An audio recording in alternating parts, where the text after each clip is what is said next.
할렐루야. 네, 수요 예배 가운데 오신 여러분들 축복하고 너무 환영합니다. 이 좋은 봄날에 여러분 또 말씀을 사모해서 이 자리에 오신 줄 믿습니다. 네, 세상 사람들은 뭐 평일날까지 교회를 가나. 근데 여러분 웹툰보다 예배가 더 재밌죠? 나연아 드라마보다 예배가 더 재밌죠? 허승환 네, 그런 마음이 있기 때문에 이 자리에 오신 줄 믿습니다. 아까 목사님 엔카운터 광고를 해주셨는데 진짜 여러분들에게 후회 없는 선택이 될 것 같아요. 아마 큰 사랑을 경험할 수 있는 그런 시간이 될 줄 믿습니다. 아멘. 네, 시간이 없으니까 바로 말씀으로 들어가도록 하겠습니다. 우리 말씀 제목 한번 읽어볼까요? 시작. 네, 말씀은 잠언 3장 1절에서 4절까지의 말씀입니다.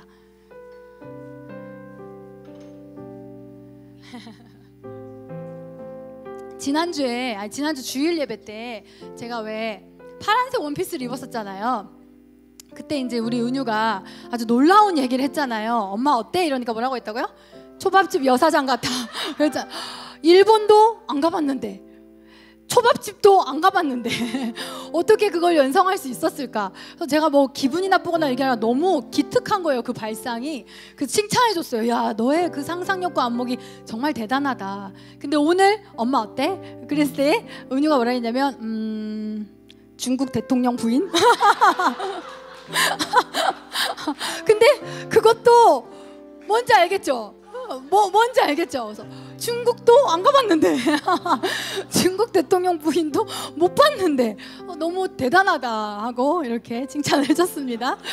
어쨌든 오늘 제목이 뭐라고요? 다시 한번 읽어볼까요? 네, 잠언 3장 1절에서 4절까지의 말씀. 우리 형제들 1절, 자매들 2절 이렇게 읽어볼까요? 시작.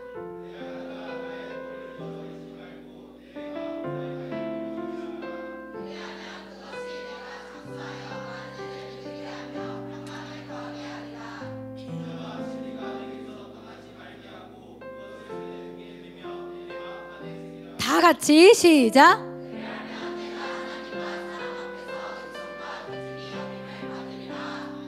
아멘, 아멘. 네, 요즘에 제가 그 태도에 대한 그런 생각과 묵상을 많이 하게 됐었어요. 뭐 그러한 계기는 많이 있지만 제가 요즘에 이제 일주일에 한 번씩 서울에 중독 치유 세미나 같은 그런 거를 하고 있어요. 뭐 그렇게 대단하고 어렵고 이런 걸 배우는 건 아닌데 앞으로 우리 교회 가운데 올 다양한 사람들을 더 잘 이해하고 싶고 또 도울 수 있다면 돕고 싶고 그런 마음으로 이제 가고 4주째 갔었고 이제 다음 주에 5주차 들어가는데 매번 이번 주도 그 수업이 끝나고 나오면서 옆에 사람을 그렇게 얘기했어요. 오늘도 성경이 진리라는 것만 확인하고 가네요. 이랬어요.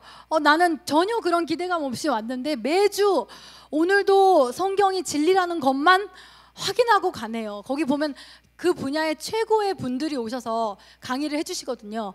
뭐 그것은 꼭 기독교 주체로 한 어떤 그런 클래스가 아니기 때문에 다양한 부분에서 오시는데 근데 그분들이 성경을 아는 것도 아니고 기독교 신자도 있고 아니신 분도 있지만 결국 성경에서 말하고 있는 걸 말하는 거예요.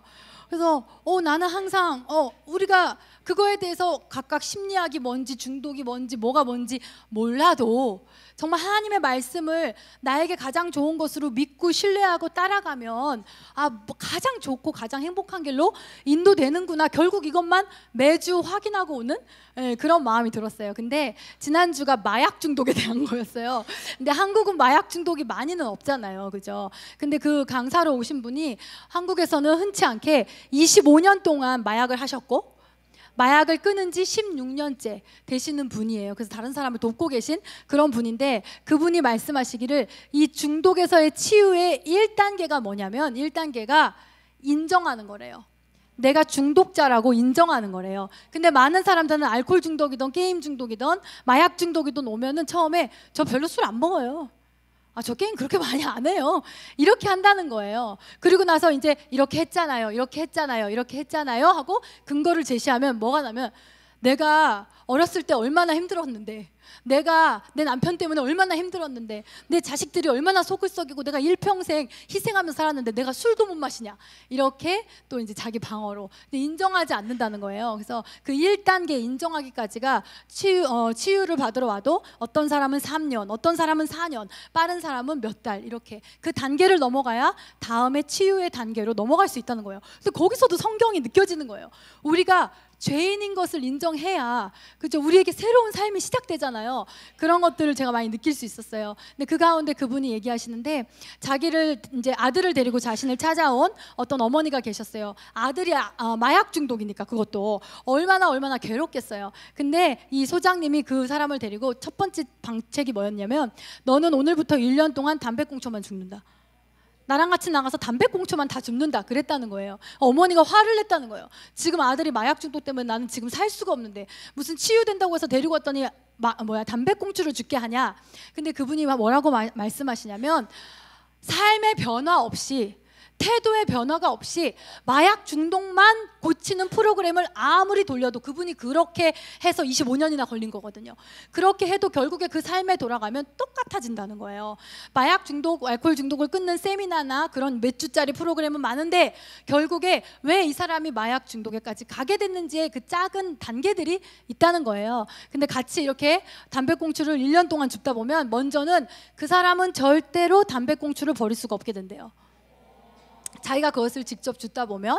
그리고 나서 두 번째는 담배꽁초를 그냥 아무렇게나 이렇게 버리는 사람을 이상한 눈으로 쳐다보게 된대요.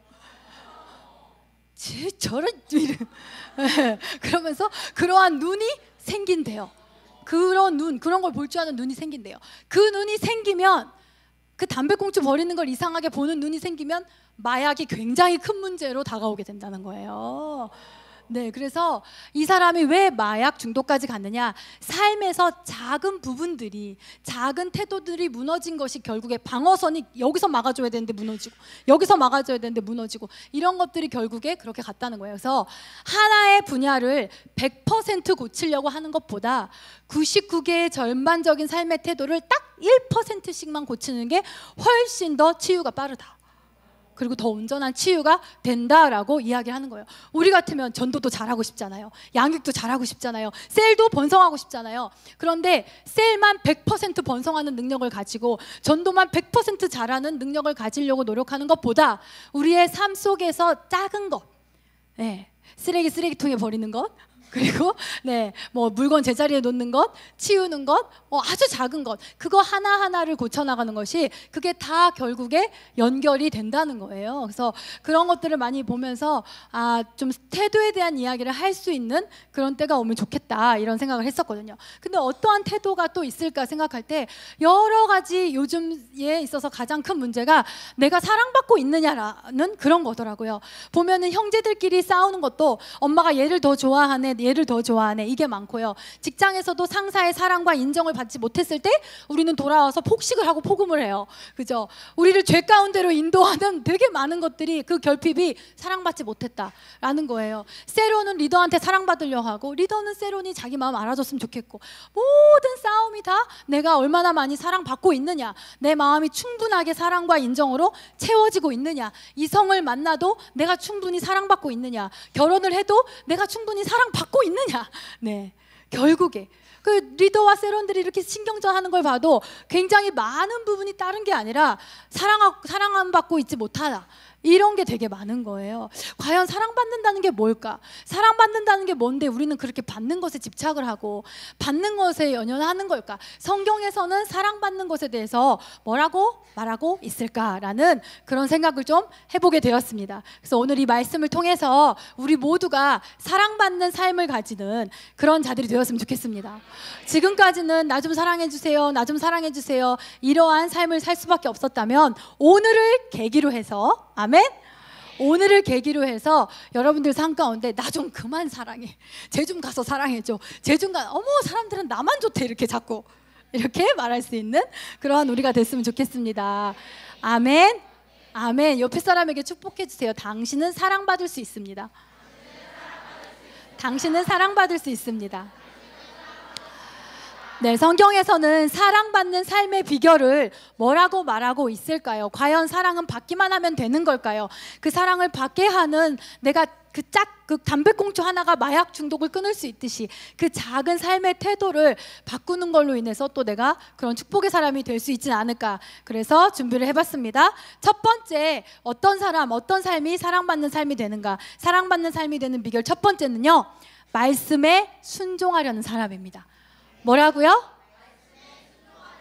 네, 우리 신약의 성경에 보면 사도들이요, 그런 얘기죠. 바울이요, 내가 사람에게 좋게 하랴 하나님께 좋게 하랴. 내가 사람의 인정을 원하지 않고 나는 하나님을 항상 선택한다. 주저함 없이 하나님을 선택한다. 이렇게 말하죠. 그래서 하나님 뜻을 복종하는 것은 우리로 하여금 그 성경을 읽을 때 오해되게 해요. 아, 하나님 뜻을 선택한다는 것은 사람과 반대된다는 거구나, 사람과 세상과 원수가 된다는 거구나, 이렇게 생각하려는 경향이 있을지도 몰라요. 그런데 그것은 성경을 왜곡한다는 것이, 왜곡했다는 것입니다. 오늘 잠언 3장 4절에 보면 맨 끝에 뭐라고 나와 있었어요? 여러분 펼쳐져 있나요? 한번 다시 읽어볼까요? 시작!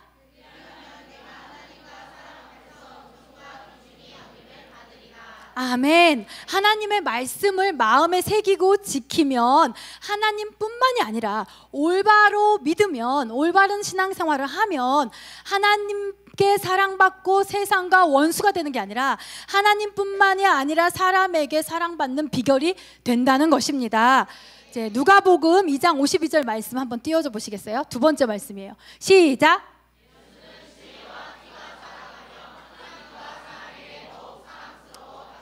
아멘. 올바른 신앙은 우리의 존재를 더욱 사랑스럽게 변화시킨다는 것입니다.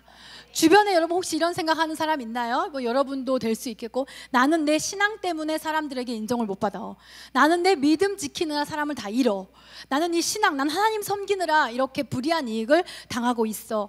뭐 이런 것들, 물론 그런 경우도 있지만 여러분 매사를 그렇게 생각한다는 건 어떻게 보면 성경을 왜곡하고 자기 중심적 사고를 한다는 거예요. 자의적 해석. 저도 저에 대해서 자의적으로 해석하는 게 많더라고요. 예를 들면 어떤 교회가 엄청 번성을 해. 그러면 저기 너무 세속적인 프로그램을 돌리고 있네. 아유, 저 남녀가, 저 결혼 정년기에 남녀가 결혼하려고 저기로 가는 거야.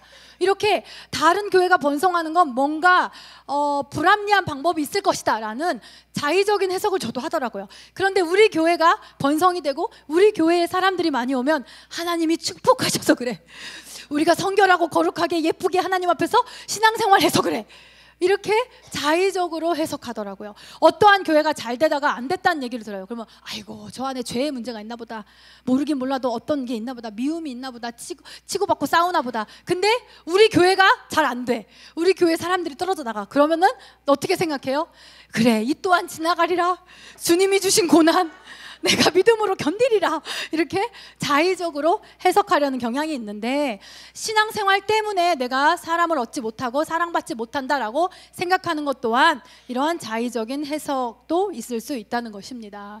초대교회에서는요, 하나님을 기쁘시게 하는 태도가 대부분 사람에게도 칭찬받는 태도로 연결된다는 것을 알고 있었어요. 그래서 여러분 잘 아시다시피 7 집사를 선택할 때 먼저는 성령과 지혜에 충만해야 된다라고 말했어요. 그 다음에 두 번째는 사람에게 칭찬받는 자여야 된다라고 이야기를 했습니다. 아멘. 그래서 우리가 다윗을 한번 보기를 원해요. 말씀에 순종을 해서 사람과 하나님께 사랑받는 자, 첫 번째 인물로 저는 다윗을 꼽을 수 있다고 생각합니다. 하나님과 사람으로부터 존경받은 사람이었어요. 여러분 주변에 어떤 사람들이 많이 있어요? 여러분 주변에 다윗 주변에는요, 병든 자, 아픈 자, 억울한 자, 빚진 자, 원통한 자, 빼앗긴 자, 누명을 뒤집어 쓴 자, 이런 사람들. 와, 진짜 다윗 대단하다. 저는 기도할 때 하나님 착한 사람 보내주세요. 하나님 좋은 사람 보내주세요. 만나게 될지어다, 만나게 될지어다. 이러한 마음이 저한테 있거든요. 근데 다윗 주변에는 어떤 자?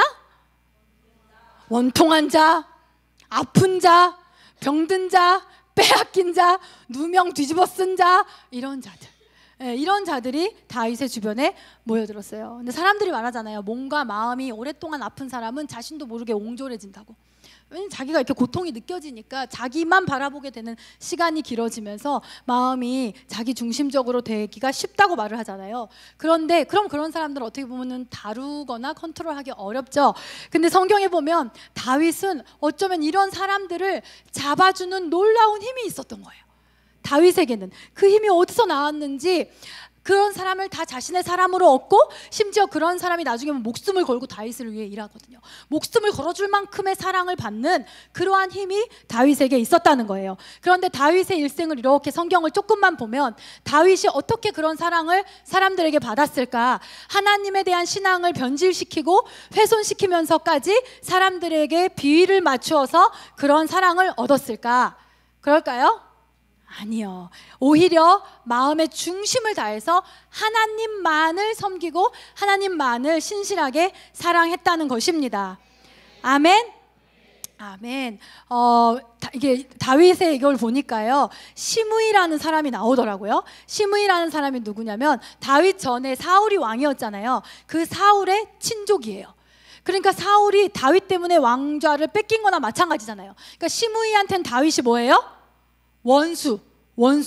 예, 사울, 전 왕 사울의 친족이거든요. 그런 사람이 시므이인데, 이 자가 성경에 보니까 다윗을 저주하고 비웃는 장면이 나와요. 하나님의 이름으로 막 저주하고 비웃는 장면이 나와요. 그때 그의 충신, 다윗의 충신 아비새, 누구라고요? 어미새? 여러분 졸려하는 것 같아서. 네, 다윗의 충신 어떤 새? 네, 아비새가 뭐라고 말을 하냐면요, 당장 때려잡자, 당장 쳐 죽이자, 이렇게 다윗을 부추겨요. 그때 다윗이 뭐라고 하냐면요, 한번 말씀 볼까요? 시작.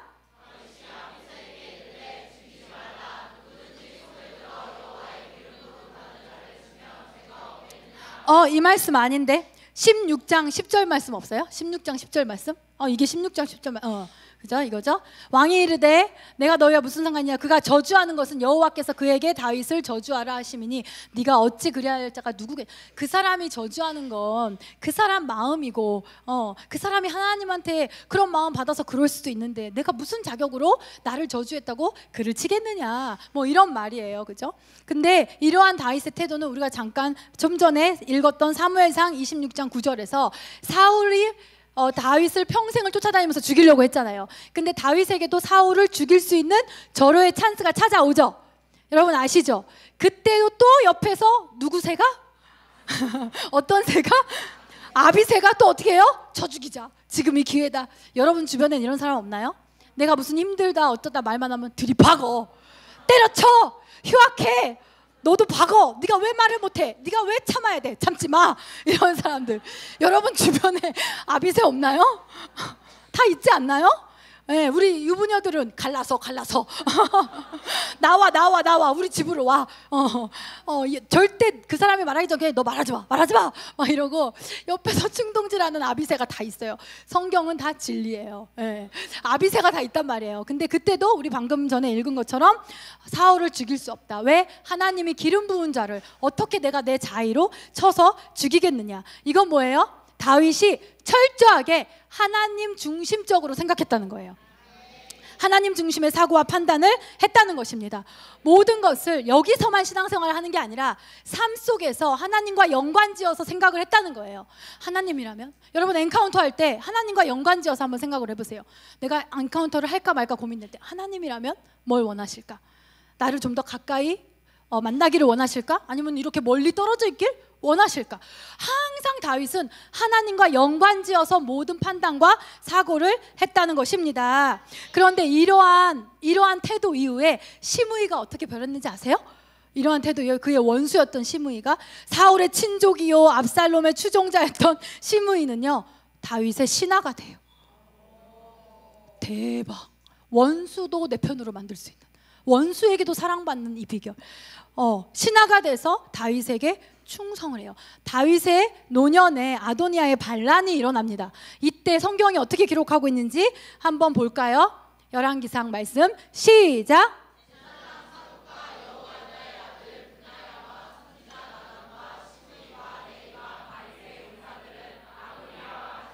여기 이름 누가 나와요? 시므이. 그를 저주하고 쳐 죽이자 했던 시므이가 하나님 중심의 사고를 하고 모든 것을 하나님을 먼저 생각한 다윗, 그 태도 이후에 시므이는 그를 위해 죽기를 자처하고 반란을 일으키지 않고 오히려 그 반란군과 싸우는, 그를 위해 충성하는, 그에게 사랑을 주는 그런 그의 충성스러운 신하가 된다는 거예요. 이러한 다윗의 생애를 통해서 우리가 배울 수 있는 사랑받는 비결은 무엇입니까? 아까 말했듯이 우리가 사람에게 진실로 사랑받기 위해서는 사람이 아니라 하나님을 먼저 사랑해야 된다. 아멘. 사람에게 사랑받으려 애쓰고 발버둥 치는 것이 아니라 먼저 하나님을 사랑해야 된다. 그러면 원수도 나를 사랑하게 되어 있다라는 것입니다. 다윗처럼 우리가 그리스도인으로서 사람들로부터 사랑받는 일은 무엇이냐? 하나님을 깊이 사랑하면 그것에 파생돼서 자연스럽게 사람들의 사랑을 받게 되는 거예요. 이것 따로가 아니에요. 사람의 사랑을 위해서 애쓰는 것이 아니라 하나님을 더 깊이 사랑할수록 우리는 사람에게 사랑스러운 존재가 되는 그런 것입니다. 아멘. 근데 어떤 사람들은요, 사랑받는 일 그 자체에 너무 목숨을 걸어요. 사랑받는 일 그 자체에 너무나 큰 가치를 부여해요. 왜 내가 사랑받아야 하는지, 사랑받아서 이것을 뭐에 쓸 건지, 내가 왜 사랑이 필요한 건지, 이것은 어떻게 사용될 수 있는지, 그게 없고 그냥 받는 게 목적이에요. 받는 게 목적. 그 받는 것에 더 큰 가치를 부여하는 사람들이 많이 있어요. 우리는 왜 사랑받고 싶을까요? 왜 사랑받고 싶을까요? 옆에 사람에게 좀 진지하게 물어보세요. 당신은 왜 사랑받고 싶나요? 물어보세요. 대답도 해주세요. 대답이 생각나시는 분들 있다면? 왜 사랑받고 싶나요? 네, 어쩌면 우리는 목적도 없이 그저 내 마음의 공허함을 달래기 위해서, 그리고 사람들의 관심이 가져다주는 나의 어떤 심리적인 만족을 위해서, 그것을 즐기기 위해서 사랑받기 원할 수도 있습니다. 여러분, 이렇게 인간적인 매력으로 사람을 끌고자 하면 평생을 사람의 환심을 사는 거에만 목매달아야 돼요. 내 이 아까운 젊음과 에너지와 모든 에너지를 사람들 환심 사는 거에만 사용하다가 인생을 끝내야 돼요. 그렇기 때문에 우리는 사람에게 사랑받는 목적이 아니라 더 큰 목적을 바라봐야 할 줄 믿습니다. 더 큰 만족을 추구해야 될 줄 믿습니다. 사람이 주는 만족이 아니라 하나님이 주시는 만족을 여러분 사모해 보세요. 하나님을 더 사랑하고 그분으로 만족해 보려고 하세요. 사람으로가 아니라. 아멘. 제가 요즘에 미디어 금식을 하고 있어요. 엄청 어렵죠, 미디어 금식이. 동영상 같은 거 보지 않고 그냥 미디어 금식을 하는데 뭐 이걸 꼭 해야 된다 이런 게 아니라 제 마음에 그러한 갈증과 갈망이 있었어요. 하나님이 나를 웃게 하지 않으시면 저는 안 웃을래요. 하나님이 저를 만족하지 않으시면 저 그냥 불만족한 채로 그것을 쇼핑이나 옷이나 예능이나 드라마나 이런 걸로 채우지 않고 그냥 한번 만족이 못 느끼는 그게 뭔지 한번 경험해 볼래요. 이런 마음으로 시작하게 됐었어요. 여러분, 더 큰 것을 추구하고 더 큰 만족을 추구해 보십시오. 하나님으로서 만족하고 싶다, 이것을 추구해 보십시오. 그러면 많은 사람들의 사랑이 여러분에게 이렇게 다 있을 것입니다. 아멘. 하나님께 집중하는 사람들은 하나님이 사랑하는 사람에게도 집중하게 되어 있어요. 아멘. 하나님께 올바른 태도를 가진 사람들은 언제나 사람들에게도 올바른 태도를 가질 수 있습니다. 아멘. 그럼 이건 반대로 사람에게 올바른 태도로 대하지 않는 사람들은 결국 그가 홀로 하나님 앞에 섰을 때도, 우리는 볼 수 없지만 짐작할 수 있는 거예요. 홀로 하나님께 있을 때에도 하나님 앞에 올바른 태도가 아니라는 것을 증명해 준다는 것이죠. 아멘. 여러분, 사람의 시선에 종이 되지 마세요. 사람의 시선, 사람의 인정, 사람의 사랑에 종 노릇하지 마십시오. 여러분의 아까운 인생을 그렇게 허비하지 마십시오. 먼저 하나님께 집중하십시오. 여러분, 어떤 사람이 여러분 오래도록 같이 있고 싶어요? 오래도록 헤어지기 싫고 같이 있고 싶고 친밀해지고 싶은, 더 친해지고 싶은 그런 사람은 여러분 주변에 있다면 어떤 사람인가요? 분명히 다 다르겠지만 분명히 공통점은 그럴 거예요. 알면 알수록, 첫인상은 엄청 좋았다가 알면 알수록 우리말로 진짜 홀딱 깬다. 그래서 왜 여자들이 이렇게 처음에는 외모를 봐도 소개팅 나가면 그런 얘기 하잖아요. 대화가 안 통해. 아재 개그만 계속하고 있어. 아재 개그만. 그러면 호감이 뚝뚝뚝뚝 떨어지는 거잖아요, 그죠? 근데 얘기를 할수록 그 사람의 깊이가 보이고, 그 센스가 보이고, 어떤 그 사람의 여태까지 있었던 어떤 지적인 지혜나 이런 것도 느껴지고, 이러면 어느 순간 외모가 이렇게 잘 안 보이던가요? 그래도 보이던가요? 더 고생을 해봐야, 더 광야에 있어봐야 돼. 목이 덜 말랐어. 누구와 더 친밀해지고 싶고 누구와 더 가까워지고 싶냐면, 알면 알수록 그 존재의 아름다움이 느껴지는 사람.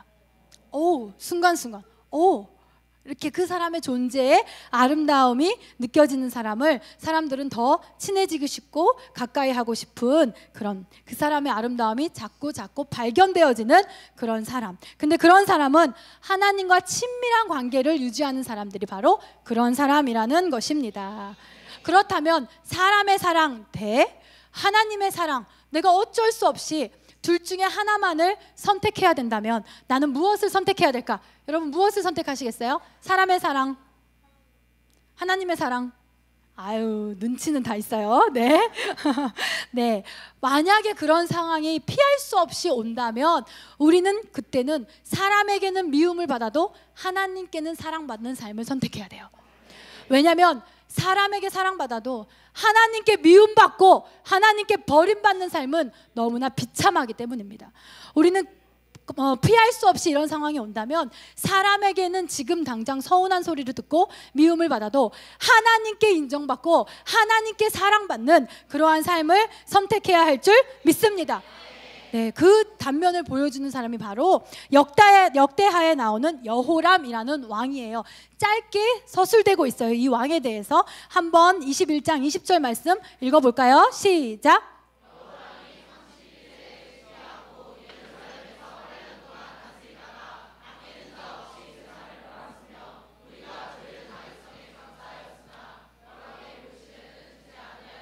네, 여호람은 왕이었어요. 존귀한 존재였어요. 태어나자마자 주변에 사람들이 너무 많아요. 그것도 섬길 자세를 하고 있는 사람들이에요. 왕으로 태어났기 때문에 좋은 환경이 있어요. 근데 그는 말년에 창자가 빠져나오는 병에 걸렸어요.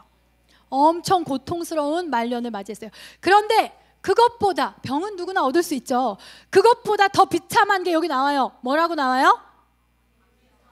네, 그의 최후를 성경은 어떻게 기록하고 있냐면 아끼는 자 없이 세상을 떠났다, 이렇게 나와 있어요. 모든 게 다 있는데, 아까 사람의 사랑 대 하나님의 사랑 얘기했잖아요. 사람에게 사랑받을 수 있는 모든 조건이 다 있는데 그는 왜 말년에 아끼는 자 하나 없이 세상을 떠났을까? 바로 결여된 것, 그의 인생에 결여된 것은 오직 하나, 하나님을 사랑하고 의지하는 태도였어요.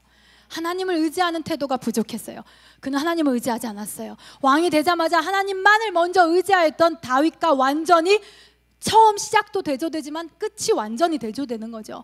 예, 다윗은 그의 적도 자기를 사랑하는 사람으로 만들 수 있었는데 하나님을 먼저 의지했을 때, 이 사람은 모든 것을 가지고 있었지만 하나님을 의지하지 않은 것, 이거 하나 인생에서 빠졌는데 아끼는 자 하나 없이 세상을 떠났다라고 이야기하고 있습니다. 이 여호람은 하나님을 의지하지 않았기 때문에 왕위에 오르자마자 자신의 힘으로 그 왕권을 굳건히 하기 위해서 동생들을 다 칼로 죽이고 이방 공주를 신부로 받아들이고 바알 우상들과 그 우상들을 받아들여서 그 우상에 깊이 빠져요. 자기의 세를 자기의 힘으로 늘리기 위해서. 아마 그때 당시 자기는 되게 수단이 좋다고 생각했을 거예요. 네, 난 역시 수단이 좋아. 여러분, 이렇게 크리스천 중에서도 사업을 하면서 어떻게 세금에 정직하지 않는다던가 이럴 때 이거 사업 수단이 좋아, 이렇게 생각하잖아요. 그래서 아마 이 왕은 자기는 수단이 좋다고 생각하고 나름 지혜롭다고 생각하고 아주 똑똑하다고 생각했을 수 있어요. 그런데 하나님을 의지하지 않는 이 삶의 결과는 결국에 아무도 아껴주는 이 없이 죽어가는 인생임을 우리한테 알려주고 있습니다. 다윗의 생애가 하나님을 먼저 섬기고 사랑하고 의지했을 때 모든 사람에게 사랑받게 된다라는 것을 우리에게 알려줬다면, 이 여호람 왕의 생애는 모든 것이 있어도 하나님을 의지하지 않았을 때 그의 삶은 결국 아끼는 자 하나 없이 세상을 떠나게 된다는 것을 우리에게 알려주고 있습니다. 아멘. 아멘. 사랑은 결국에, 어디 책에서 보니까 사랑은 결국에 의지하게 되는 감정이래요. 그래서 우리가 하나님을 사랑할 때 더 사랑할수록 더 많은 걸 의지하는 거예요. 나중에 더 하나님을 더 깊이 사랑하면 하나님 없인 전 아무것도 못해요. 하나님 없이는 아무것도 못해요. 제가 요즘에 그 연습을 한다. 저는 하나님 없이는, 하나님이 안 웃겨주시면 안 웃을래요. 저 하나님이 만족을 주시지 않으시면 그냥 안 만족할래요. 그냥 하나님이 기쁨을 주시지 않으시면 저 그냥 슬퍼할래요. 뭐 이런 거 있죠. 점점 더 사랑할수록 더 많이 의지하게 되는 것이죠. 하나님께서는 만약에 여러분이 하나님이라면 하나님께서는 우리가 어떠한 마음으로 이 세상을 살기 원하실까? 뭘 해주기를 원하실까? 한번 생각해 보세요. 우리가 아무리 대단한 걸 해도 하나님을 깜짝 놀래킬 수 없어요. 맞죠? 우리가 어떠한 아무리 대단한 일을 해서 하나님을 놀래켜 드릴 수는 없어요. 그래서 오히려 하나님은 우리가 하나님과의 사랑의 관계 속에서, 어떤 관계요?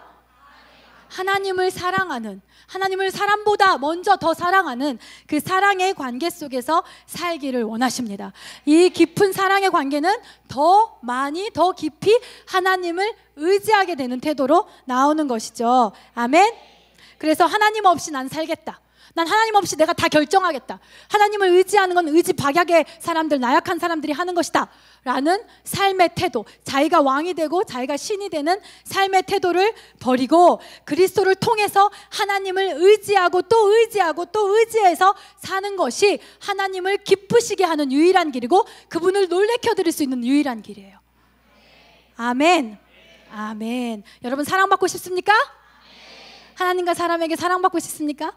옆에 사람에게 물어봐 주세요. 사랑받고 싶습니까? 사랑받고 싶습니까? 대답해 주세요. 정말 사랑받고 싶습니다.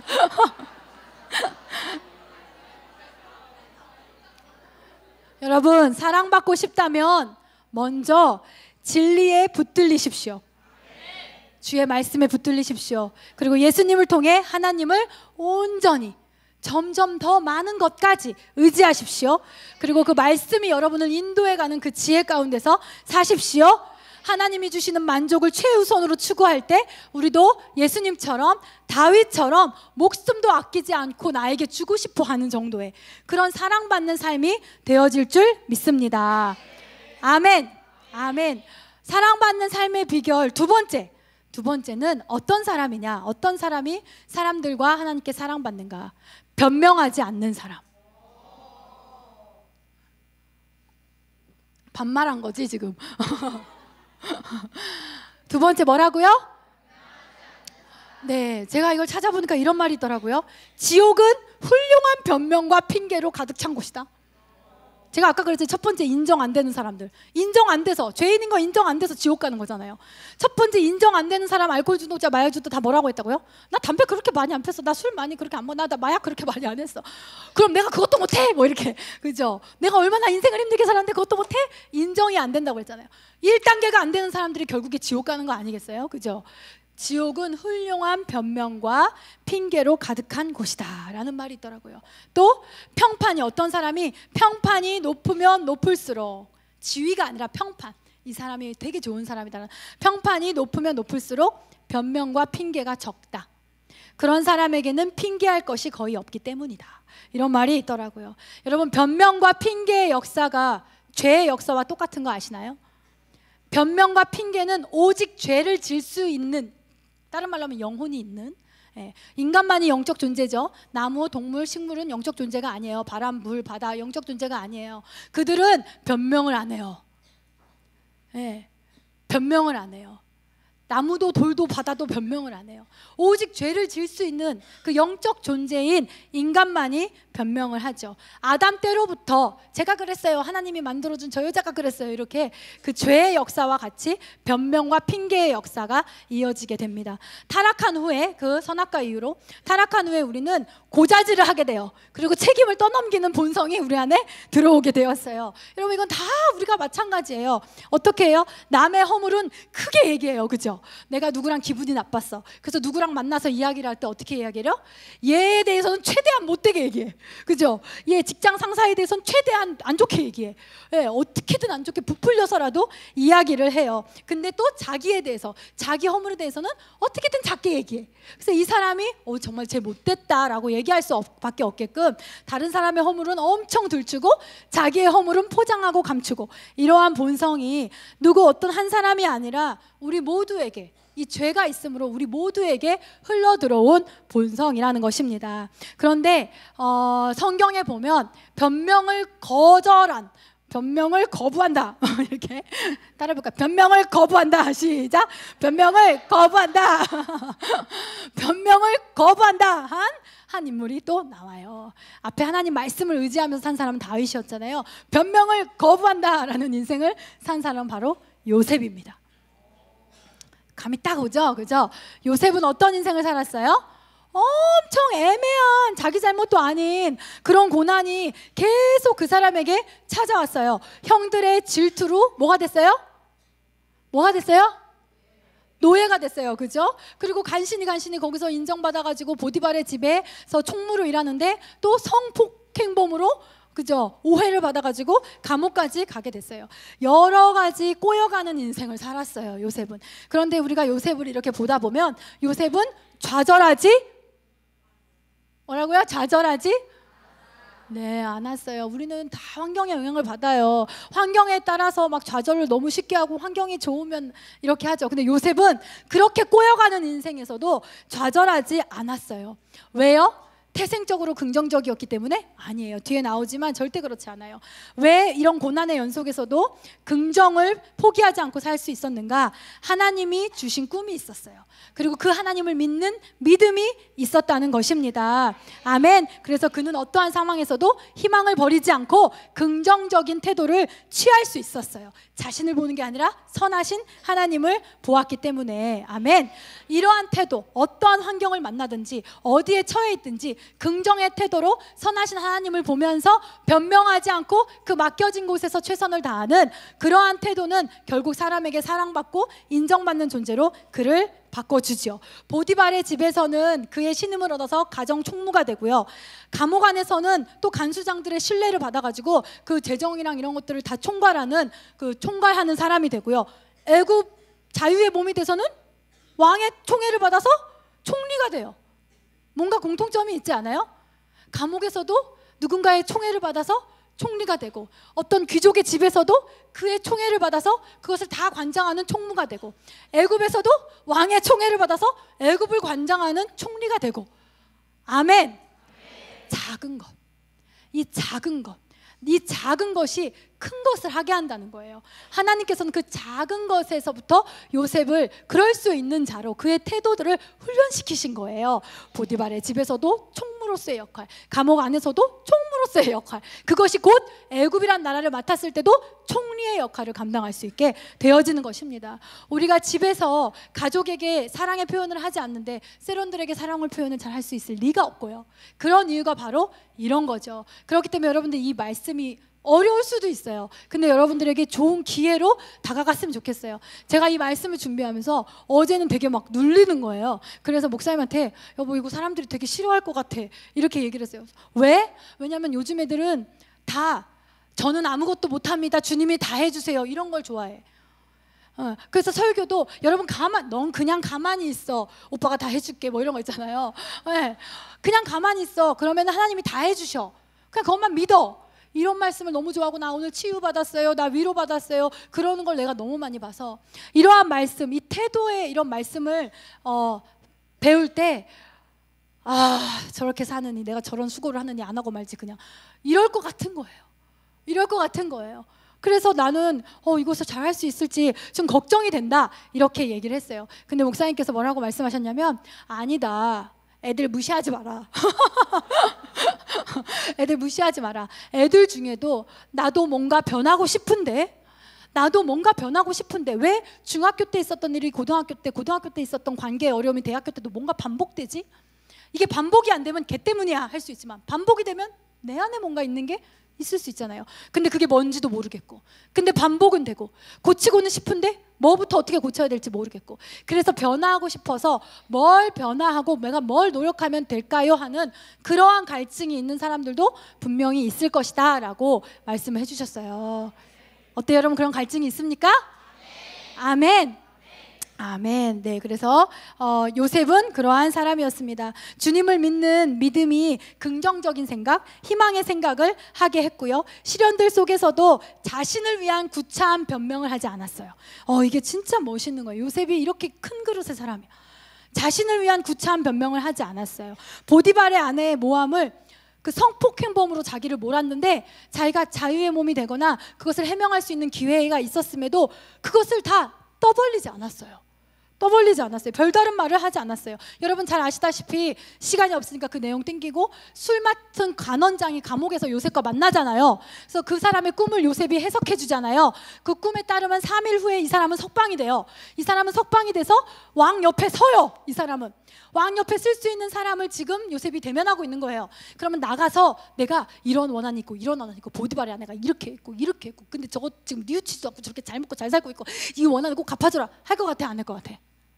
왕 옆에 있을 그 힘을 얻을 사람인데. 근데 요셉은 어떻게 했는지 한번 볼까요? 창세기 말씀 시작.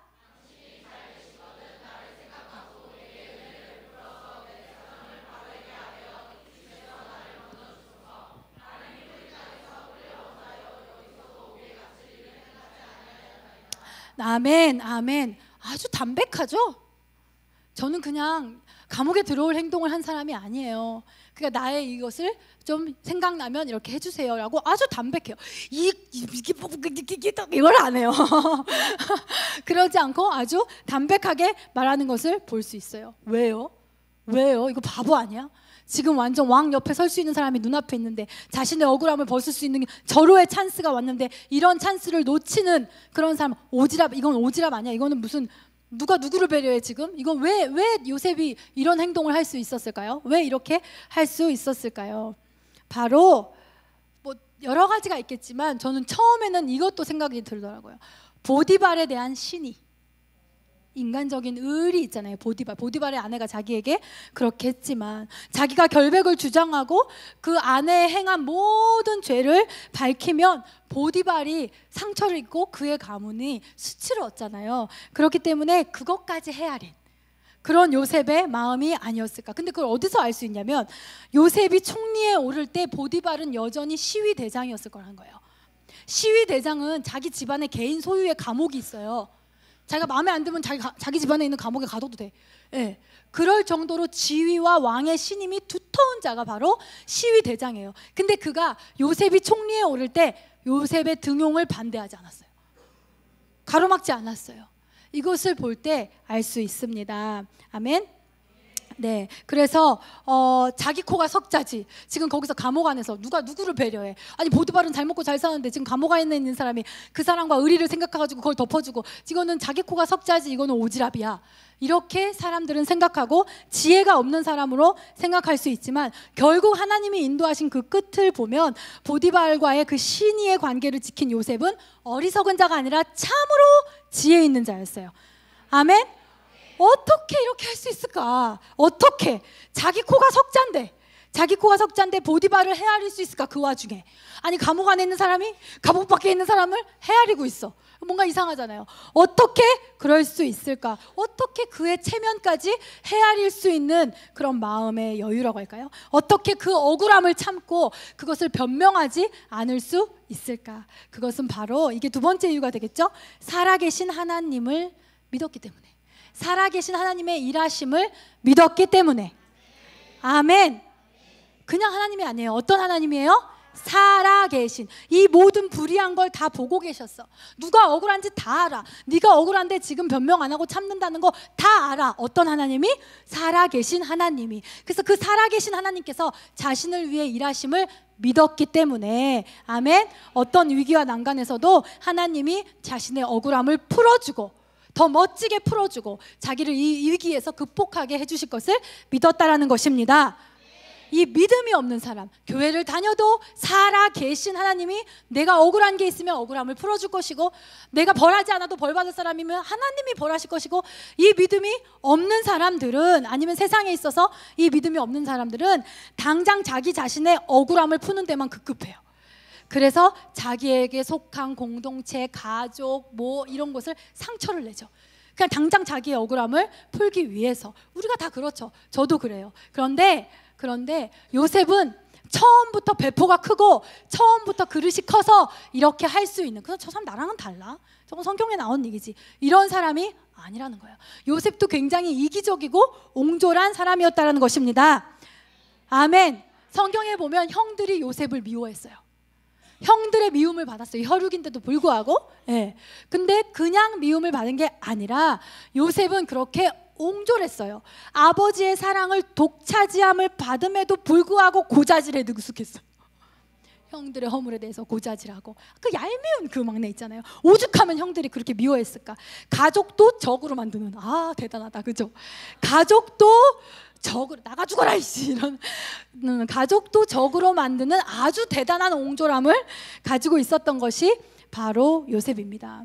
좁은 마음이 있었죠. 근데 이러한 요셉이 고난의 시간을 거치면서 그 하나님의 만지심, 하나님의 섭리 속에서 변화하는 거예요. 예, 감옥에 가게, 노예로 팔려간 게 17세, 애굽은 총리가 법으로 30세 이상부터 된대요. 근데 요셉이 총리가 된 게 딱 30세. 그러니까 하나님의 섭리 속에서 단련받고 훈련받으면서 모든 옹졸하고 이기적인 것들을 씻어내는 그런 과정이 13년이 걸린 거죠. 어떻게 보면 하나님께서는 요셉을 13년 동안 그 철없는 고자질쟁이에서 아량이 넓고 너그럽고 다른 사람을 배려할 수 있는 그러한 사람으로 삶의 태도를 고치셨다는 거예요. 은혜만 주신 것이 아니라 삶의 태도를 고치시며 나아갔다는 것입니다. 아멘. 오늘 저의 큐티가 전 되게 은혜였어요. 하나님께서 그렇게 말씀해 주셨어요. 너는 무엇을 하라고 부르는 게 아니다. 내가 어떠한 존재가 되라고 부른 것이다. 예, 전도를 하는 것과 전도자는 다르잖아요. 착한 일을 하는 것과 선한 사람은 다르잖아요. 무엇을 하라고 너를 부른 것이 아니라 너의 태도들을 고쳐서 너를 아름답게 빚어나가는, 그래서 이 세상에 이러한 존재가 되게 하는 것이 너의 부르심의 목적이다라는 그런 큐티를 오늘 하였습니다. 아멘. 아멘. 예. 요셉도 처음부터 그렇게 아량이 넓은 건 아니었지만 그 하나님의 섭리 속에서 자신을 온전히 맡기고 그 하나님을 신뢰하면서 나아갔을 때 요셉은 그렇게 애굽의 총리까지 가는 그러한 자가 됐어요. 근데 여기서 하나님을 신뢰하는 게 얼마나 중요한지 요셉은 자신을 향한 계획의 끝을 모르고 있었어요. 여러분을 향한 계획의 끝은 아직 비밀이에요. 밝히 드러나지 않았어요. 아직 덮어져 있어요. 우리가 셀을 이렇게 하는데 이 셀의 끝에 하나님의 계획을 아직 비밀이에요. 이 교회를 향한 하나님의 계획은 아직 비밀이에요. 요셉도 자기 계획의 끝에 총리라는 게 있는지 하나님의 때가 되기 전까지는 절대 알 수가 없었어요. 하나님이 그것을 드러내시기 전까지는 우리는 다 알 수가 없어요. 그렇기 때문에 어떤 상황과 어떤 환경과 어떤 사람을 만나든지 간에 나의 억울함은 살아계신 하나님이 풀어주실 것이고 내 답답함도 풀어주실 것이고 벌할 사람이 있으면 벌 주실 것이고 하면서 그 하나님을 신뢰하고 믿으면서 그 길을 가게 됐다는 것입니다. 아멘. 아멘. 요셉은 주님을 총리가 될 것을 다 알았기 때문에 주님을 의지한 게 아니에요. 비관적인 상황에서도 상황을 보면서 비관하지 않고 하나님을 보면서 긍정했다는 것입니다. 아멘. 우리도 이렇게 하나님을 신뢰하면서 하나님의 섭리에 우리를 맡길 수 있게 되기를 원합니다. 아멘. 요셉의 관대함과 아량은 마음 넓어진 거죠. 이렇게 마음의 크기는 자기 개발서나 자기 훈련이나 이것으로 된 게 아니에요. 요셉의 아량이 넓어진 것, 이 마음의 크기가 넓어진 것은 순전한 다 하나님의 은혜였다는 거예요. 여러분이 하나님의 은혜를 사모하기를 원합니다. 하나님이 자기의 결박을 알아주시기 때문에 지금 당장의 억울함을 참을 수 있는 것이고, 하나님이 나를 놀랍게 위로해 주시기 때문에 다른 사람을 용서할 수 있는 것이고, 하나님의 은혜가 이렇게 넓은 마음을 가진 자로 만들어준다는 것입니다. 어떤 사람들은 이렇게 말해요. 여러분 주변에는 그런 사람 있지 않나요? 저는 성격상 밝힐 건 밝히고 풀 건 푸는 성격이에요. 이런 사람 진짜 많아요. 특히 어른분들. 나는 감추고 이러는 거 못해. 나는 되게 솔직한 성격이어가지고 성격상 들출 건 들추고 그리고 뒤끝은 없어. 풀 건 풀고 이렇게 말하는 사람들이 되게 많아요. 근데 혹시 여러분 그런 생각 한번 해보세요. 그것은 성격의 문제가 아니라 혹시 그 사람에게 은혜가 부족한 것은 아닐까?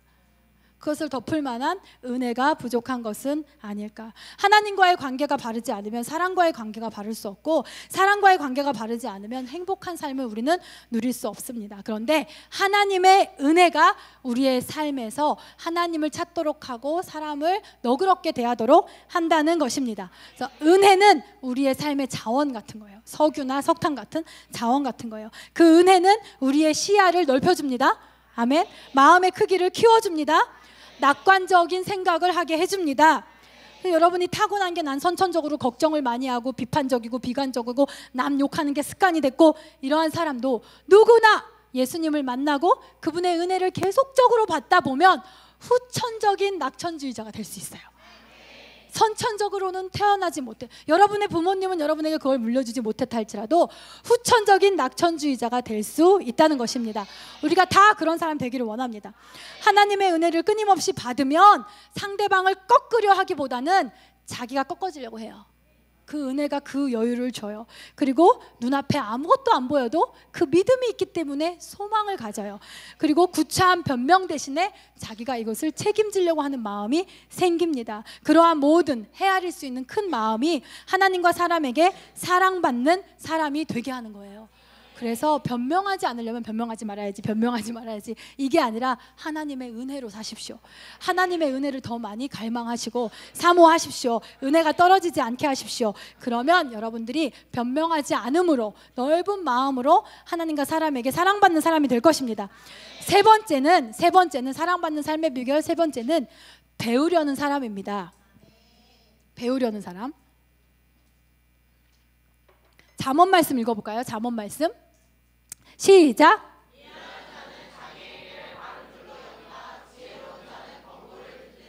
네, 존 헨리 뉴먼이라는 사람이 성장한다는 것은 살아있다는 유일한 증거다. 믿음이 성장을 해야 그 믿음이 살아있다는 증거. 네. 성장, 인격도 그렇고 성품도 성장한다는 것은 살아있다는 유일한 증거다, 이런 거예요. 우리의 태도나 습관은 진리가 아니에요. 그래서 언제나 바뀔 수 있어요. 고칠 수 있어요. 많은 사람들이 이렇게 얘기해요. 나는 원래 타고난 성격이 이래요. 이건 아무도 못 바꿔. 우리 엄마도 못 바꿔. 며느리도 못 바꿔. 나는 원래 타고난 성격이 이 모양이야. 이렇게 말을 해버리는 사람들이 있어요. 저희 아버지? 우리 아빠? 이거는 냉정히 보면 내가 이것을 개선하려는 노력을 회피하려는 영적인 게으름. 내가 이것을 개선하려고 할 때 찾아오는 수고로움을 회피하고 싶은 그런 마음이에요. 이런 마음 누구에게나 있죠. 누구나 배우지 않고 고치지 않고 살면 편해요. 그러나 그 고집이 그냥 자기의 삶을 이끌도록 하면 발전할 수 없게 되지요. 그래서 은혜를 받아도 잘못된 태도를 고치지 않는 게으름은 너무나 사람들에게 쉽게 관계가 틀어지고 마음이 옹졸해지고, 하나님께 너무 귀한 은혜를 받아도 사람에게 상처받는 것을 다스리는데 그 은혜를 다 써. 딴 데 쓸 게 없어. 이 서운한 마음을 달래는데 그 은혜를 다 소진시키는 그런 삶이 되죠. 근데 하나님의 안에 있는 자들의 축복 중에 하나는 뭐냐면 우리의 삶이 다 배움의 장이 된다는 것입니다. 요셉처럼 고난을 통해서도 배울 수 있고 기쁨을 통해서도 배울 수 있고, 아멘. 배우려는 마음을 가진 사람들은 안 배울래 하는 사람들보다 훨씬 치열한 삶을 살 수밖에 없어요. 열심히 살려는 태도가 있을 수밖에 없어요. 세상을 살다 보면, 그리고 우리가 이렇게 사역을 하고 이렇게 교회와 셀을 세우다 보면 항상 우리는 능력 밖의 일을 만나요. 직장에서도 내 삶에서도 인간관계에서도 우리가 셀을 성장시키는 목표를 세울 때도 내 능력 밖의 일을 만나게 되어 있어요. 근데 그때마다 주님, 이건 내게 맞는 옷이 아니에요. 난 이거 못해요. 그런다면 우리의 존재도 또 우리에게 역사하시는 하나님의 역사하심도 항상 동일한 거죠. 그 자리에 있는 것이죠. 근데 보면요, 부부관계에서도 그렇고 부모 자식에서도 그렇고 변하지 않으려고 하는 사람들이 환영받지 못하더라고요. 예, 뭐 엄마들이 막 설거지하면서 네 아버지 저 성질머리는 30년 전이나 지금이나 막 이러잖아요, 그죠? 근데 누가 사랑스러워 보이냐면 변화하려고 노력하는 사람들.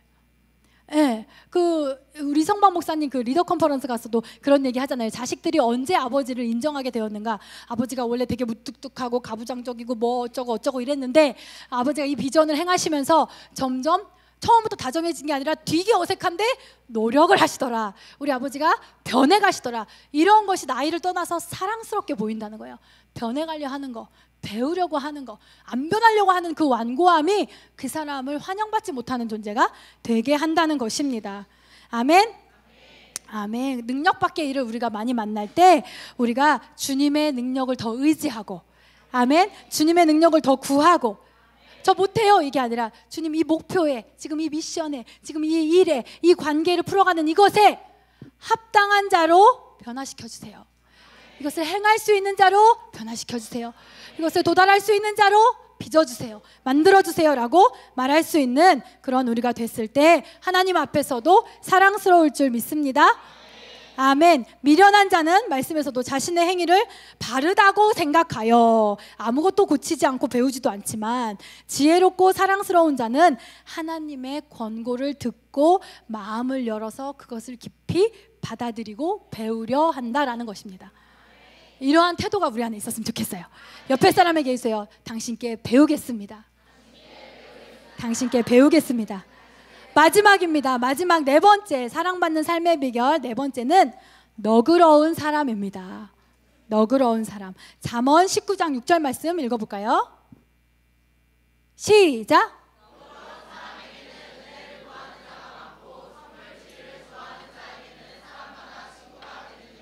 아멘. 아멘. 이런 말씀 있었어요. 예. 너그러운 사람에게 은혜를 구한 자는 선물 주기를 좋아하는 사람 친구를 많이 만든대요. 선물이 왜 좋을까? 선물이 왜 좋을까? 선물 자체가 좋아서 좋은 것도 있죠. 근데 그것만 아는 사람은 약간 철부지예요. 철없는 사람이에요. 근데 사람의 마음이 깊어지면 깊어질수록 선물을 받았을 때 그 선물에 담긴 그 사람의 정성과 성의와 나를 향한 너그러움이 너무 좋은 거예요. 이것을 생각하느라 얼마나 고민했을까? 또 이것을 직접 사기 위해 얼마나 애썼을까? 얼마나 두드렸을까? 이런 나를 생각해준 그 너그러운 마음이 우리에게 감동이 되는 거죠. 아멘? 네, 너무 길어질 것 같아가지고 뺄 건 빼야 되거든. 어떤 교회를 갔는데 그 청년부 뭐 이런 수련회 장소나 이런 데서는 어떤 청년부 교육자가 혼자 밥을 먹어요. 어디 갔더니 혼자 밥을 먹었어. 왜 혼자 드세요? 이러면은 애들이 저를 좀 어려워하나 봐요. 원래 리더는 외로운 길이잖아요. 이러는 거죠. 리더가 외로운 길이라고 하는데 여기 우리 저기 CEO도 있고 하지만, 여러분 여기 수많은 리더들이 있지만 성경에서 말하는 리더의 외로움은 그런 외로움이 아니에요. 아멘? 성경에서 말하는 리더의 외로움은 괜찮아, 잘 될 거야, 걱정하지 마.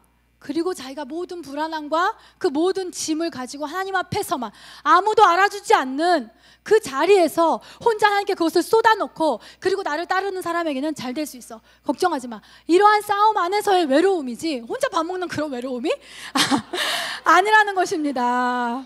아멘. 여러분, 진정한 지도자, 진정한 리더의 외로움은 그런 게 아니에요. 교회의 리더이던 CEO든 따르는 사람이 있는 사람이 건강한 리더인 거예요. 건강한 지도자인 것입니다. 어떠한 사람이, 그 사람이 리더이건 누구건 앉기 무섭게 쭈뼛쭈뼛 식탁을 들고 도망가는 그러한 사람이 아니라, 그 사람이 앉으면 모여드는, 따르는 사람이 모여드는 그 사람이 너그러운 사람이고, 그 사람이 진정한 리더라는 것이죠. 뛰어난 외모나 재미있는 화술은 잠시의 주목을 끌지만 지속적인 관심과 사랑은 그 사람의 너그러움에서 나온다는 것입니다. 현대인들, 우리들의 사고방식으로는 이 말씀이 이해가 안 될 수 있어요. 나한테 은혜를 구하는 사람이 많으면 피곤하지, 성가시지. 선물을 주면서 내가 마음을 쓰면서 뭐탈로 친구를 만드나, 뭐 털어 친구를 만드나, 그냥 친구 없이 혼자 편하게 있는 게 낫지, 이렇게 생각하는 사람들도 있어요. 근데 이것은 진짜 인생의 복이 무엇인지 모르는 사람들의 생각이라고 합니다. 제가 요즘에 읽는 책에 이런 말이 있더라고요. 도와달라는 사람이 많고 따르는 이가 많으면 힘들겠다라는 생각은 인생의 참된 행복에 대한 무지에서 비롯된 경박한 오해이다. 싫다 진짜. 그죠? 정말 나에게 도와달라고 하는 사람이 많고 나를 따르는 사람이 많으면 참 성가시고 힘들겠다. 이거는 다시 읽어드릴게요. 그럼 인생의 참된 행복에 대한 무지에서 비롯된 경박한 오해이다. 무지에서 비롯된 경박한 오해이다. 이런 말이 있더라고요. 네. 태산은 아무리 작은 돌이나 흙이라도 다 품어서 태산이 되는 거래요. 그래서 여러분, 아멘. 오직 진리에는 여러분 단호해지십시오. 여러분의 신앙과 하나님을 섬기는 그 진리에 있어서는 우리가 양보하지 않고 단호해야 돼요. 그러나 이 진리가 아닌 나머지 것들에 대해서는 여러분 너그러운 마음, 포용하는 마음을 우리가 갖기를 원합니다. 아멘. 변명하지 않는 건 하나님의 은혜로 그것이 됐어요. 나를 알아주시는 그 은혜, 해결해 주시는 그 은혜. 근데 내가 사람들에게 너그러워지게 할 수 있는 건 바로 하나님의 사랑이에요. 아멘. 사랑하는 사람, 어떠한 사람이 가치가 있어서, 예를 들면 뭐 은지가 우리 세론이니까, 은지가 나한테 이걸 해줬으니까, 이 사람이 내 이상형이니까, 이 사람이 내 이것을 도와줄 수 있는 사람이니까, 이러한 가치가 있어서 사랑하는 것은 목적이 있는 사랑이잖아요. 그죠? 근데 여기서 말하는 너그럽게 해주는, 우리를 너그럽게 해주는 이 사랑은 뭐냐면 내 마음 안에서 샘솟는 사랑인 거예요. 그래서 누구라도 사랑스럽게 보이는 내 마음 안에서 솟아나는 사랑이 바로 우리의 너그러움이 된다고 하는 것입니다. 사랑을 받으려고만 하면 아무리 좋고 선한 것이라도 내가 최종 종착역이 되면 부패하게 되어 있대요. 그것을 흘려보낼 때, 더 너그러움으로 흘려보낼 때 더 큰 사랑이 나에게 돌아온다는 것입니다. 이게 굉장한 사랑받는 삶의 비결이에요. 누가복음 말씀 한번 읽어볼까요? 누가복음 말씀 시작.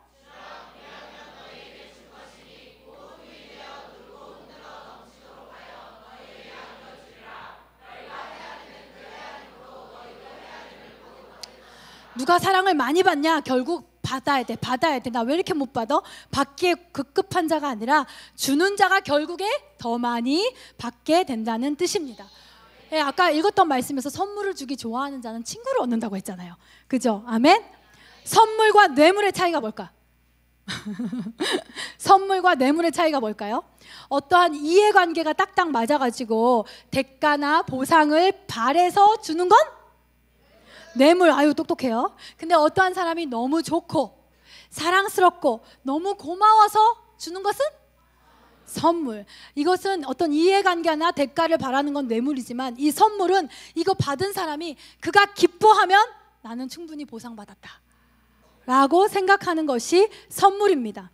그래서 뇌물이라는 것은 사랑하는 마음 없이 이해관계만 있으면 다 돼요. 애기 엄마가 유치원 선생님을 사랑해서 선물을 주겠어요? 우리 애 잘 부탁합니다 이거잖아요. 그죠? 이해관계만 있어도 뇌물은 가능해요. 그런데 선물은 사랑하는 마음 없이는 불가능해요. 근데 여러분 한번 생각해 보세요. 성경에서는 예수 그리스도를 우리에게 보내주신 것도, 우리에게 구원의 은혜를 주신 것도 다 뭐라고 해요? 하나님의 선물이에요. 그럼 하나님의 사랑에서 비롯된 선물, 뇌물이 아니라 선물이라고 적혀 있어요. 아멘. 하나님은 우리를 사랑하심으로 예수 그리스도를 우리에게 주셨습니다. 그리고 그 예수님은 우리의 연약함을, 허물을 헤아리시는 그 크신 너그러움으로 우리의 죄와 허물을 덮어주시고 이 말씀처럼 친구가 되어주셨습니다. 그래서 이 예수님을 좋아하고 사랑하고 즐거워하고 더 연합하는 자가 그 샘솟는 사랑, 우리를 사랑하셔서 예수 그리스도를 선물로 주신 그 하나님의 너그러움이 우리 안에서 사랑으로 샘솟게 되는 거예요. 그래서 우리도 모르게 너그러운 자가 되는 것입니다. 마지막으로 사도행전의 도르가라는 여인의 이야기를 보고 마치도록 하겠습니다. 말씀 한번 볼까요? 말씀 좀 긴데 읽지 않겠습니다. 시간이 없어서 제가 설명을 할게요. 이 여인은 앞에 나왔던 여호람과 반대가 돼요. 여호람은 마지막에 아끼는 자가 하나도 없어서 하나도 없는 상태로 죽었다 했잖아요. 근데 여기 사도행전에 이 말씀을 보면 도르가라는 여인이 병들어서 죽어요. 근데 많은 제자들이 그 근처에 베드로가 있었거든요. 그 여인 요빠라는 그 도시에. 그래서 베드로를 막 찾아와요. 이 사람이 죽었어요. 이 도르가라는 여인이 죽었어요. 빨리 한번 와보세요 하고 딱 갔어요. 베드로가 갔는데 너무 가슴 뭉클한 장면이 있는 거예요. 거기에 어떤 뭉클한 장면이냐면 수많은 가난한 자들과 과부들이 도르가가 만들어준 겉옷과 속옷을 보여주면서 우는 거예요. 난 이 사람한테 이런 은혜를 받았는데, 난 이 사람한테 이런 은혜를 받았는데, 내가 진짜 옷이 없어서 추워서 떨고 있을 때 자기 옷을 벗어주었는데, 나한테 이것을 만들어준 사람인데 이 사람이 병들어서 지금 죽었는데 난 아무것도 못했고 하면서 슬퍼서 울고 있는 장면. 그때 그 베드로가 거기를 방문하게 되는 거예요. 그녀는 어려운 이들에게 굉장히 긍휼하고 너그러웠던 걸로 우리가 짐작할 수 있죠. 그런데 그렇게 이웃을 진심으로 사랑하고 너그럽게 대했더니 그가 베드로에게 그들이 간청을 했어요. 그죠? 이 여인을 살려달라고. 그때 베드로가 기도했어요. 그때 어떻게 됐어요? 이 여인이 살아났어요. 그리고 그 여인은 평판이 좋았던 사람이에요. 욥바에서. 근데 그 여인이 죽음 가운데서 살아난 소식을 듣고 그 욥바라는 도시 전체가 센세이션이 일어났어요. 주님 앞에 돌아왔어요. 아멘. 이 한 여인의 너그러움. 그래서 그를 너무너무, 한 사람은 하나님을 의지하지 않으므로 아끼는 자 하나 없이 죽었는데, 한 여인은 이 여인이 병들어 죽었다고 난리가 난 거예요. 그 사람에게 은혜를 입은 그 자들이. 그리고 그 사람의 너그러움은 자기도 죽음에서 다시 한번 일으키는 놀라운 축복을 받게 했지만 그것을 자신을 통해서 그 도시 전체가 하나님께 돌아오게 되는 그러한 놀라운 축복의 사람, 사랑받는 사람이 되었다라는 것입니다. 우리가 복음을 전파할 때 우리의 뜻대로, 우리의 마음대로, 우리의 소원만큼 전파되지 않는 이유가 되게 많이 있겠지만 어쩌면 그 중에 하나가 우리에게 믿음은 있는데 너그러움은 없기 때문에, 그렇기 때문에 이것이 막히고 있는 것도 있을 수 있다는 거예요. 우리 사랑하는 주님의 교회 모든 사람들이 믿음이 있는 만큼, 하나님께 믿음이 있는 만큼 내가 타인에게, 동역자들에게, 우리 밖에 있는 사람들에게 너그러워질 수 있는, 진리에는 양보하지 않되 그 외의 모든 것에는 너그러워질 수 있는 그러한 우리가 되어지기를 원합니다. 아멘. 아멘. 우리 찬양팀 나와주시고 우리 기도하고 마치도록 하겠습니다.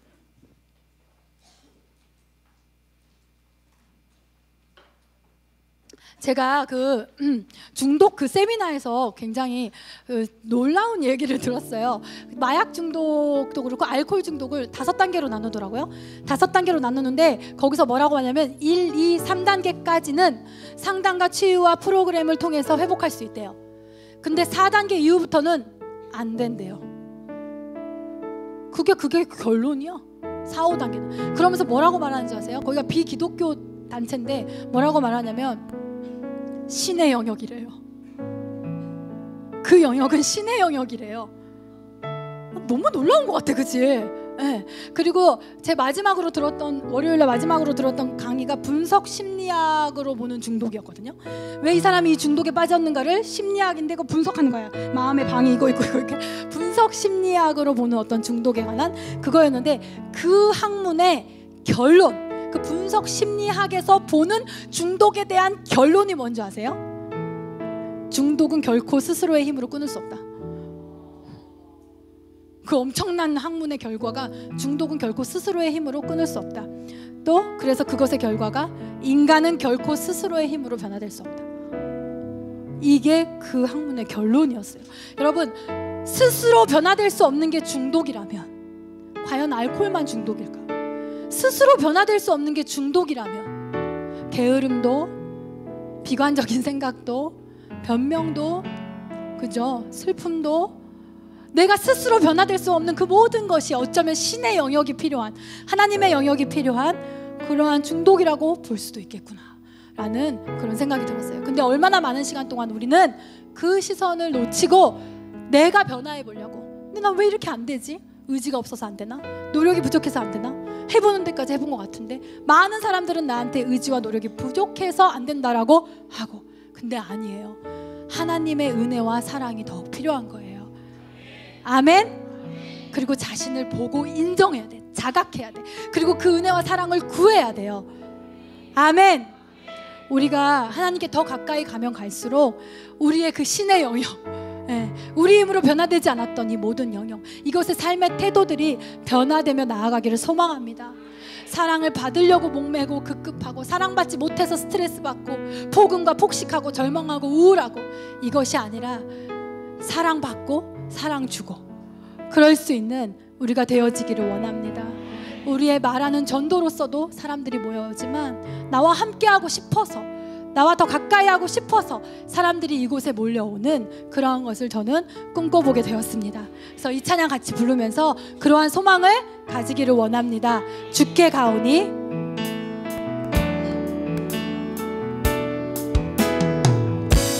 주께 가오니, 날 새롭게 하시고 새롭게 하시고 주의 은혜를 부어주소서.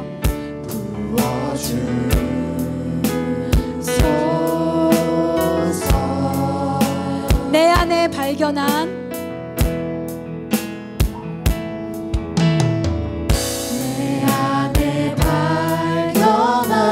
나의 연약함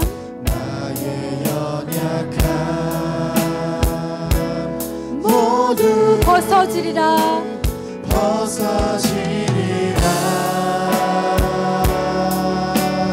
주의 사랑으로 주의 사랑으로 아멘. 주님의 사랑 앞으로 더 나아갑시다. 주 사랑 나를 붙드시고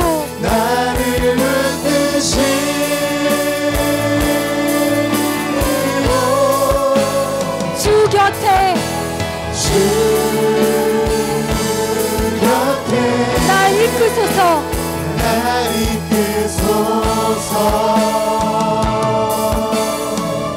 독수리 날개쳐 올라가듯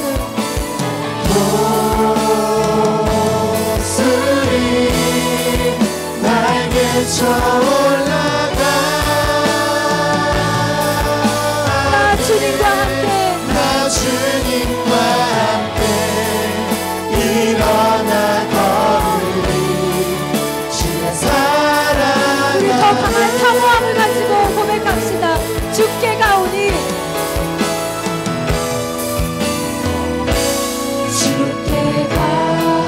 날 새롭게 하시옵소서.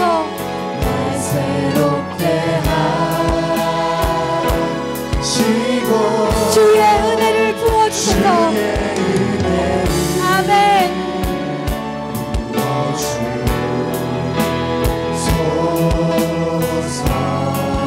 내 안에 발견한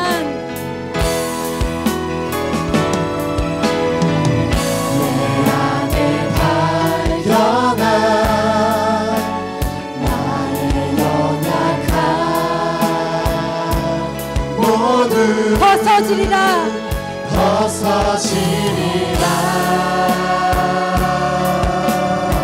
주의 사랑으로 우리가 그 사랑을 바라보며 나아갑시다. 주 사랑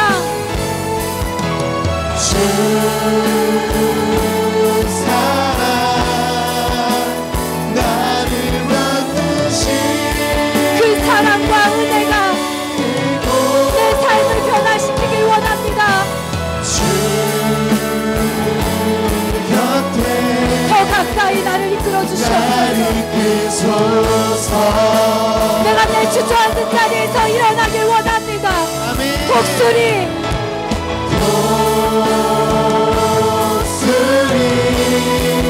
날개쳐 올라가니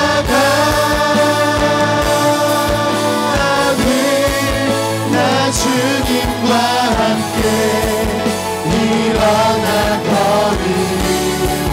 주의 사랑 안에 할렐루야. 모든 새로워지는 것의 첫 번째 단계가 바로 인정이라고 하였습니다. 이 시간 주님을 신뢰하십시오. 여러분이 무엇을 인정하든지 간에 그분의 사랑과 그분의 은혜와 그분의 너그러움이 여러분에게 선물처럼 다가오게 될 것입니다. 우리가 먼저 인정하며 나아가기를 원합니다. 잘못되었던 나의 삶의 태도들을 주님 앞에 먼저 인정하며 나아가기를 소망합니다. 주님, 그렇습니다. 내가 잘못된 삶의 태도들이 있었습니다. 사랑받기만을 원했고 원망하였고 변명으로 나를 포장하였고 주님을 먼저 사랑하지 못하였습니다. 배우려 하지 않은 완고함이 저에게 있었을지도 모릅니다. 너그럽기는커녕 옹졸하고 무언가를 손해보기 싫어하는 이기적인 마음이 제 안에 있습니다. 그렇습니다. 주님, 제가 이것을 인정합니다. 이것이 저의 모습인 것을 인정합니다. 주여, 내가 변화되기를 원합니다. 주님의 사랑과 은혜로 내가 사랑받는 태도를 가진 변화된 자가 되기를 원합니다. 우리가 먼저 나의 허물과 나의 약함을 한없이 너그러움으로 덮어주시는 그 예수님 앞에 인정하며 나아갑시다. 그 인정함이 여러분이 새로워지는, 여러분이 치유되는 첫 번째 단계가 될 것입니다. 이 시간 주여 한번 부르짖고 기도하겠습니다. 주여, 주여, 주여.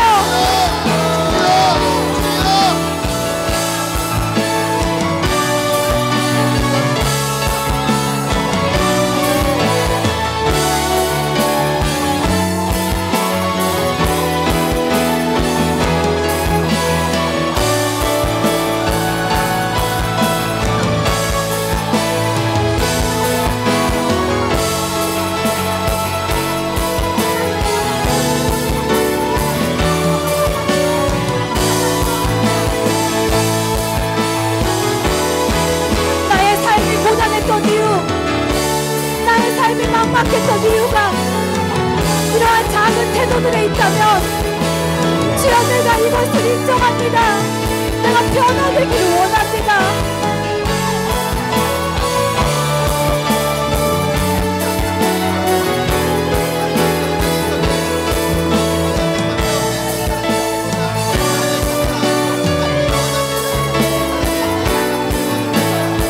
할렐루야. 주님의 은혜를 구하며 나아가기를 원합니다.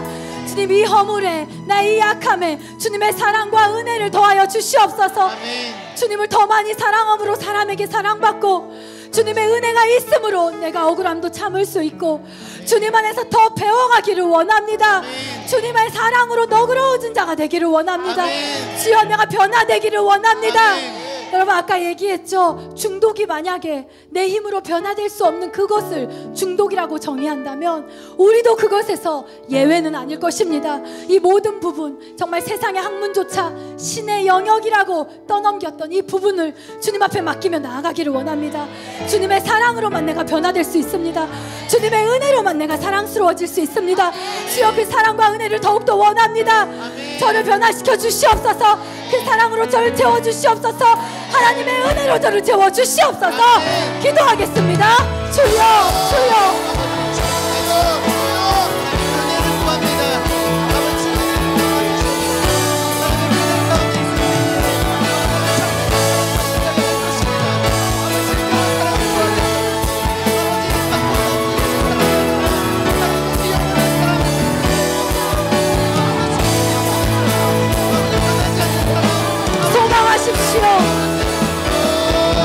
너그러운 자가 되길 원합니다. 마음이 큰 자가 되어주기를 원합니다. 사랑을 줄 수 있는 자가 되길 원합니다. 나를 도와주시옵소서.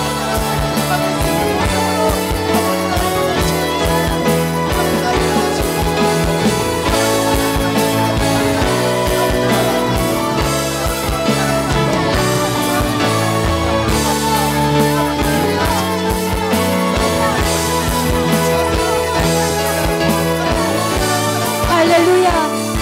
주님을 사랑하고 주님의 진리에 사로잡히고 주님의 은혜 안에 늘 거함으로 하나님을 사랑함으로 사람에게 사랑받고 날마다 하나님의 은혜 안에 거함으로 사람을 향하여 너그러워질 수 있는 우리가 되어지기를 원합니다. 하나님, 우리가 무엇을 하라고 우리를 부르신 것이 아니라 세상의 귀한 존재가 되라고, 세상의 복된 존재가 되라고, 세상의 축복의 존재가 되라고 우리를 부르셨습니다. 그러므로 우리가 그런 존재가 되어지기까지 주님의 열심과 주님의 노력은 끊이지 않을 것입니다. 우리가 그 주님의 섭리를 따라갈 수 있도록 도와주시옵소서.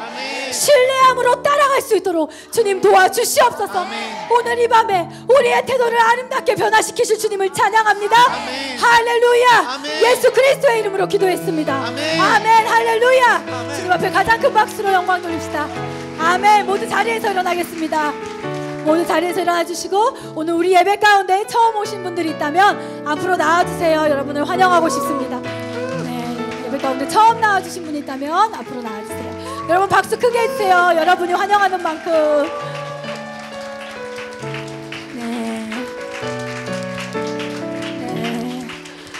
너무 환영합니다. 네, 환영합니다.